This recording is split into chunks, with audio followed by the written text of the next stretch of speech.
What we have here is the Audio2000 AKJ7003 mixing amplifier built specifically for karaoke, for home or for professional use. We're going to go over the various functions of the unit. We're going to go from the right side to the left. One of the first things you have is your master volume. So this is the first thing you'll set. You have your music master volume and your mic master volume. What you typically do is you after this is hooked up to your system, you'll start from here, and then you'll start bringing up the mic master, listen to it. You might hear a slight hiss in your speakers. Stop it right when it gets to the point where it's introducing too much noise and just back off it just a titch.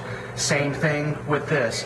But what we would recommend, if your system is good enough where it doesn't have any type of ground loops or 60 cycle hum, you might be able to turn this up all the way without having a lot of noise. And if that happens, we would suggest that you do that. You have your standard power. You have a 16-bit digital key control. What that does is it changes the key of the music, and then you also have your source inputs. This amplifier allows you to hook up two things. It could be a DVD player, and then you could also hook up, let's say you want to hook up your smartphone or your laptop or an iPad, iPod and so forth to play music through it. You're able to do that as well. Now going over to the right, we're going to go over our microphone section. This is your microphone section. You have 3 microphones. The 2 that's shaded in gray are controlled by this section here. You have your volume. The balance is basically whether you're channeling the sound to the left or right speaker. Typically you'll keep this up to have it balanced. This is the amount of echo that you allow into the microphone. And then of course here's your EQ, low, mid, and high. Same thing for the top. Then you have a 20 dB gain. What this does is it actually suppresses the sound of the microphone. You typically just keep it like this. You want to make sure you watch the peak light so that it doesn't stay in the red. It's fine if it blinks in the red, but typically you don't want it to stay in the red. Then you have your echo station. This is stereo and mono. That means that if you put this in mono, the echo would work on whether it's the left or right channel basically, but typically you keep it in stereo so you hear the echo come out of both speakers. Of course you have your volume. That's how much echo you're allowing into the actual system. Then you have the ability to change the depth of the echo as far as how it sounds. It could be an echo with a little more bass, a little more high. Then you have what's called a repeat and delay. What this is this is an advantage over a simple, let's say you have a karaoke player that has a microphone input and an echo knob. The echo knob does nothing more than introduce echo. This allows you to actually control it. So when you do the repeat and you keep going up higher, you would hear that thing just keep repeating and basically echoing a lot. And the delay, the more delay you set, the more it basically compresses the echo. Then you have, this is where you're controlling your music. Once you have the master music volume set, you probably won't touch it anymore. So this is the section that you're going to work with. You have your volume, balance, and your mids. Lows, highs. We're going to go around to the back of the amplifier, but first I'll talk about this is a rack kit. Basically what you do, it comes with a rack kit.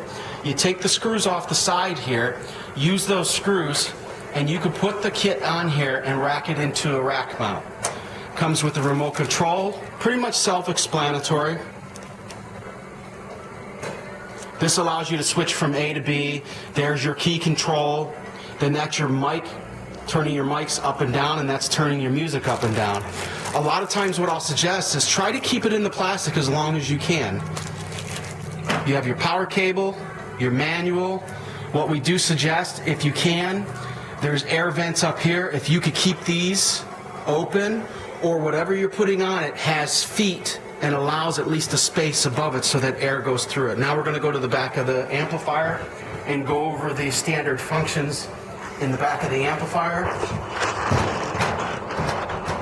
Okay. The back of the amplifier has your power. Now, you'll notice here, this is a fuse box. Let's say one day you turn on your amplifier and for some reason you just get no power at all. You'll try another chord or so forth, and one of the next things you want to do is you want to open this and look at the fuse. And typically if you look at the fuse, you might see that the filament's broken, or you might see black on the actual fuse. You could get fuses at any hardware store. You just show this to them and they'll give you other fuses, and I would tell you to buy a pack of fuses if you could. Above this is the voltage selector. It's automatically set to 115 for American use. If you took this and went over to the right, this would be for foreign use. So if I ship this to, say, England or Australia, they're going to have to turn this over to here, and then they're also going to have to get an adapter because their actual plug insert and their walls are different. Right here you have the speaker inputs. These are basically what you traditionally call binding posts. So if you unscrew these, and don't unscrew it all the way, just unscrew it enough where you could slip a bare wire in there. So if you have speaker cables that are bare wire, you could slip them in here. And then you tighten it back down. Now, this actually has a dual purpose. The actual binding posts, when they're screwed all the way in, if you have a speaker cable that has what you call a banana clip, it's basically a clip with two prongs. You could plug those right into here and it would work the same way. You could ask us about it, talk to us about whatever speaker cables you have. We'll give you all the direction in the world. Then over here, you have a volume reset. This basically, if I turn this on, this should do a little more protection as far as resetting the main volume as it's powering back on. I'll have it off section. Then this is a key controller. Let's say you have your own external key controller that you're using and you're able to plug it in. That's what that's used for. As you go to the right, you'll notice this is your fan section. It has a heavy duty heat sink. That's where you see these chrome pieces here. I would say try to make sure you give that plenty of room. I even tell people if they can put a fan back there, make it even cooler and so forth. Then over to the right, you have additional microphone inputs. So let's say you plugged up 3 microphones in the back, yet you wanted to plug up another 2. You could plug it in the back, and for microphone 1, that means the volume knob on the microphone station in the front will control it. 2 and 3, that means that second row of microphone knobs will control this. Here you have audio outs. Let's say you have a recorder and you want to record things. You could go out to an external recorder. Line out. Let's say I wanted to go out to a power, let's say I had an extra powered speaker or a powered sub. You could just go out of one of these and go into the sub, or you have 2 subs, you could go out. Then you have your input. This is where you're going to plug in your players or devices. And remember what I said about the input A and B. On the front, you're going to have the source selector. You even have it on the remote control. This right here is an effects loop in and out. Let's say I have an EQ that I want to put in there. And typically an EQ, what you'll do is you'll come out of the EQ. It has 4 input output, 2 inputs, 2 outputs, sorry. The 2 inputs will come into the outs of this, and then these 2 outs go into, or I'm sorry, these 2 ins go into the out of the mic mixer. And this is the same thing with the processors. Like, give you an example, a lot of our professional systems, we will hook up what's called the BBE processor, and that thing is phenomenal. And what happens is we just loop it right in here, and what it does is it completely enhances the sound. Now you also have video in and out. What this means is if you have a karaoke player you're hooking up to this and it has red, white, and yellow, you could plug it all in here. And then if you have it all plugged in here, then let's say you have a longer video cable you could use, you could go out right here into your TV. And same thing with this side, out here into your TV. Or the karaoke player, you only have the red, white, and yellow, those standard cables.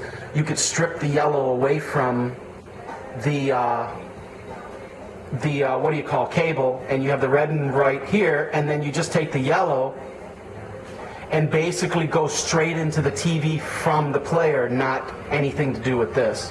And this is pretty much going over the system. One of the things we'll tell you is we're one of the only companies that give our customers a lifetime dead cost repair or replace program. And what that essentially means is, let's say 6 years from now, we know that most electronics have a 1-year warranty, 90 days parts and labor, and then the rest of the year covers and parts. And that's standard pretty much all over the country. What we do is we have customers that come back to us 5-6 years and they'll ship, say, the amplifier to us and it's not working and they need to buy a new one. Everyone else will make you pay full price to get a new one. What we do is we'll let you go directly to the manufacturer and you're going to pay dead cost to get it, so you'll never pay full price again. Or let's say you're here locally and you need to borrow one while yours is in repair. Everyone knows that products are in repair shops for 6 to 8 weeks before you even get it back. We always try to help our customers, and that's a huge difference with us.